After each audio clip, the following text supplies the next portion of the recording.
Okay, good evening. Thanks for having me here. I'm Michael too. So this is the Professor Michael. I'm the non-Professor Michael, which enhances the chances that my speech will be shorter. And of course it will be. But I want to make it very clear for you why we are here, why Ricoh is here after Professor Michael. And the reason is that if everything he says becomes true, then the business model of Ricoh in 7 to 10 years from now does not exist anymore. Because if people start working remotely, due to the fact that the demographic trends develop, as he said, and I think this is unconvertible, this will definitely happen, and that technology is enabling this conversion into this new world of work, then a company like Ricoh, who currently sells in Europe roughly 350,000 what we old-fashioned guys would call copy machines, will not sell anymore 350,000 copy machines because, first of all, the space for selling copy machines will not exist anymore because offices will be so small, and the digital natives, as you call them, my daughter, for example, she just did her final exams yesterday. She's 20 years old. They don't use paper. They even didn't understand why in school they have to look at school books. And they don't understand where there's a regulation where they cannot use their mobiles, where there is no free internet access in school. So if everything he says comes true, then Ricoh and all the others, all our peers, have tremendous issues. And this brought me to the fact that actually demographic trends cannot be changed. And the key for it is technology. So in my view, technology is the key, makes it possible that people start working remotely. And also technology for us and for you is the enabler to actually sustain our business models for the future. And I want to refer at the beginning to two quotes. You can read them here. It's Ken Olsen. He was the founder of digital equipment. And in 1977, he said that there is no reason why anyone wants to have a personal computer at their home. Now, a few years later, and we look at the worldwide numbers of PCs sold. In 1977, when he said actually his quote, it was 50,000 PCs sold worldwide. And in 2013, the estimation is 300 million PCs sold. So we see that what we thought just a few years ago has changed tremendously. A second quote, which I think is very interesting, it's from the Time magazine. Most of you will know the Time magazine. It was 1966.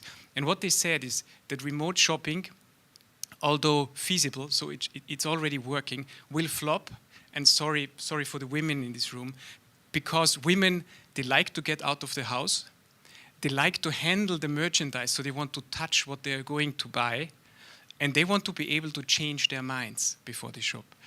So a few years later, if you look at the e-commerce, at the total number of sales in e-commerce, in 2013, there will be $960 billion which shopping via the internet will produce in value. So when we just look at what those very clever people said a few years ago, technology may change everything. This brings me to the point what Ricoh is doing. And of course, we see some crises in our business models. And we started to interact with our customers and ask them, what do you think about the future? How will technology change your business model? And there are several chances for technology in business models, but there are also several risks. And this is what I want to talk with you today. So if we ask these C-level executives and we ask them about megatrends, what do they foresee as most important developments in the next years? They say one thing is the accelerating shift of economic power from the West to the East. We see that the US as Europe becomes less and less important, and all the Asian countries, they are rising in economic power. Secondly, we see that financial markets in the developed world become less and less stable, and they even manage to destabilize whole economies. And the third trend, and this does really relate to what Michael Bartz already says, is the technological progress, which really is going to influence our business models in the future. What we did is we were talking to roughly 567 executives all over the world, out of 20 different business sectors. And 46% of them were C-level people, like we are here. And what we were asking them is, what do you think does a technology do to the world of work in 2020 compared to today? And I want to show you some figures of what these top executives said. almost every fourth out of 10 believes that they and their company will not be able to take pace with the technological advancement, and consequently their companies will lose in competitive edge. So only a few industries will be there who will not experience a tremendous change and impact to their business models. But 7 out of 10 really believe that technology and the data produced as a consequence of technology, the mass of big data, will also bring huge opportunities with it. So big data and handling big data as such will become, and already is, a business sector. And within the European Union, one of the most prominent people there being in charge for the digital agenda, she says that even the public amount of big data produced produces an economic value of roughly 40 billion euros a year. So people who help, companies who help the public entities to handle their big data can earn up to 40 billion euros a year throughout Europe. For organizations, on the bad side of the coin, it means that 1/3 of the C-level people interviewed think that their business would not longer exist in the year 2020 because they will not be able to handle this technological advancement. And most of them think that especially mid-sized companies will be hit most from these technological effects.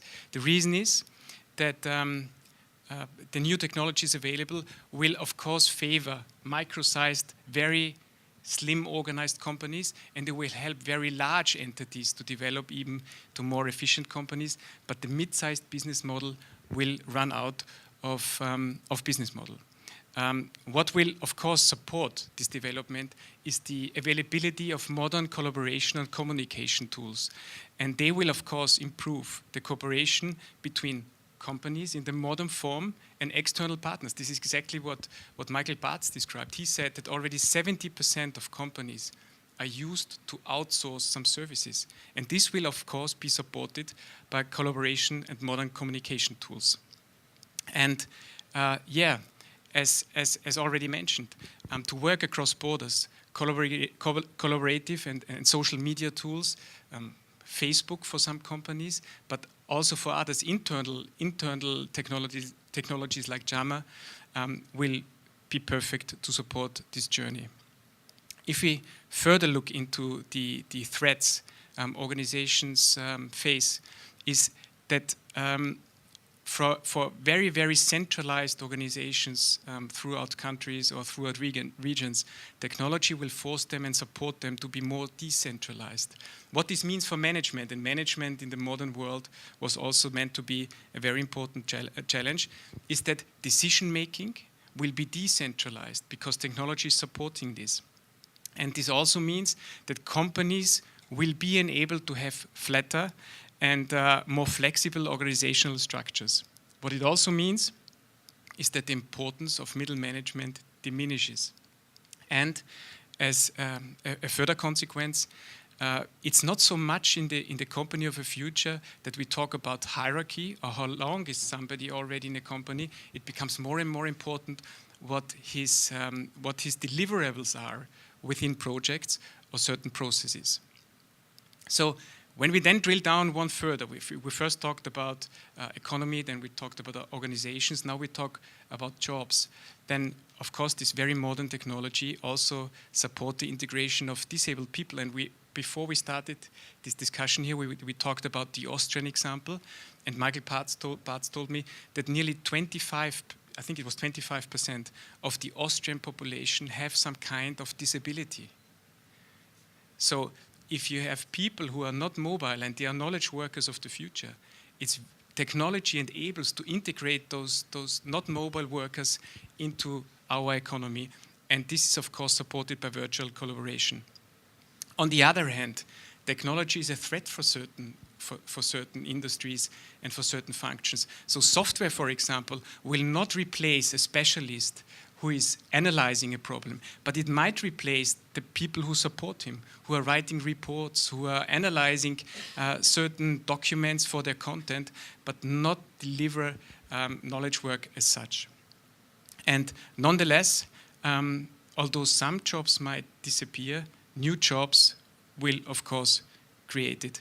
And this is, again, the flip side of the coin, and we already feel it. We already feel it by having tools like this lying around, and we never shut them down. Even on the weekend, I have actually the ability to send emails to my employees. I'm not already ready for blogging all the time. So this 24/7 availability imposes a huge overload of information to all of us, but technology has also the capability to solve this issue, because there are already companies in Austria and probably also in Hungary where there is a corporate policy that after 5 o'clock in the afternoon, all BlackBerry services are shut down. So the work-life balance can be enabled by technology, although it causes it. So it's very ambivalent what technology could do. So when we talk about the workplace of tomorrow, and this is a short reference to what Michael already said, the purpose of actual businesses and offices will change due to the automation of virtualized corporations. I might again refer to the Austrian-Hungarian example, and I might stick to Austria because it's a little further away. We did this analysis on the basis of the balanced scorecard, which Michael just presented to you. And of course, we shouldn't underestimate that all of our companies, the companies we work for, are under huge economic threats. So I did this analysis for Austria as a representative for the European Ricoh entity as such. And Michael was referring to office space being able to be reduced as a consequence of having people working remotely and technology in place. And Austria is currently a company with a revenue of 85 million euros and a profitability of roughly 4 to 5 million. So let's say 5% profit ratio. If we would immediately convert into this new world of work and implement the technology necessary to have our people working mobile or flexible, and first of all, you have to understand what means mobile or flexible. I won't go into this detail, but I just can tell you, out of these 360 people we employ, only, I think it was 20 people have to have a dedicated fixed workspace. And we could reduce from 1 year to the other our total cost of facility on the one hand, and of course of economic efficiency by people becoming more productive by 1.8 million a year. This would mean for Ricoh Europe to reduce their cost by 70 million euros a year. And this is compared to a profitability of 200 million. So these are tremendous figures. And this is just a superficial view on it. I just want to give you an instance of what technology, and this is really only possible because technology can handle and can bring the right solutions for demographic change. So, as I just said, economic pressure forces us to do something different. And as a consequence, traditional offices become a meeting point for doing collaborative work, but knowledge work. And if we reflect our own business scenario, and a business scenario is if you look at your personal calendar, your agenda, and everything you have in there is a business scenario. If you would analyze your business scenarios, then you would immediately realize that using all the technologies available, you could work very different. For me, for example, I come in the office at 8 or 8:30 in the morning, and I leave it at 10. And the whole day I spent collaborating because I have meeting the whole days. So only after 10, for me, it's possible to do knowledge work, to think about strategy or something else. So for most of my employees, for them who are doing this transactional work every day, keying in contracts or doing some other things, which is knowledge work, why should they stay in the office? If I would be able and my team would be able to manage them remotely, and we have management by objectives in place, firm KPIs alongside a balanced scorecard, there is no reason why they should commute up to 3 hours every day to the office and from the office. And this is where these efficiency increases come from, I was just talking about. So what we will, of course, be needing to introduce is work hubs. So if we see, for example, in Austria that people as a tendency starts commuting from more remote locations to the central location of Vienna, in the future, if we have mobile work hubs supported by modern technology, that people can work in their villages because they have, I don't know, some collaborative workspace which is equipped with all of this, which we will see later, then people will not be needing to commute as much as they do. And the generation Y, my daughter, I just told you before, they are requesting this. They will not be wanting to travel to the office every day and spend 30% of their productive day in their car, in the tube, or somewhere else.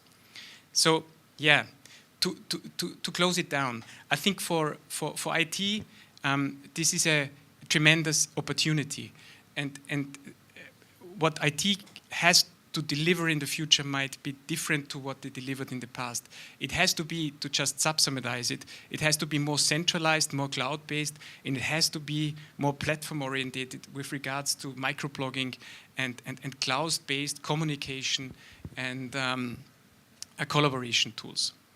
And we can, of course, discuss this in the future, in a few minutes after the speeches. So I really think that IT is the business enabler of the future and will bring solutions for tackling demographic changes and change the paradigm of work. Consequently, the CIOs will be the business enablers of the future. The IT departments will help companies to increase human efficiency. We just talked about this, and to save cost outside of the IT department. Whoever of you is in charge of IT department, most of your discussions are always about budgets. In the future, IT departments will be an enabler for companies to survive because they will help to save in productivity costs and they will help to save in facility costs, as we just mentioned. And for most companies like us, facility costs are the second highest cost in the balance sheet. So together with HR, CIOs and their IT strategy will secure the company's knowledge worker base of the future because they are getting lesser and lesser. In the Austrian case, when we had in the past roughly 80,000 employees, knowledge workers entering the employment market per year, nowadays it's only 40,000. So it already halved. So in the years to come, it will be even more difficult to find the people we need to perform our jobs. Yeah, so to close down. What I wanted to bring into the perspective is that IT is the solution for the demographic threat we are in. In the minutes to come, we don't only want to talk with you on slide form, but we already want to show you how we can put this into practice. So thanks very much for listening to me, and I think there is no time for Q&A. Thank you. Yes. Michael 1.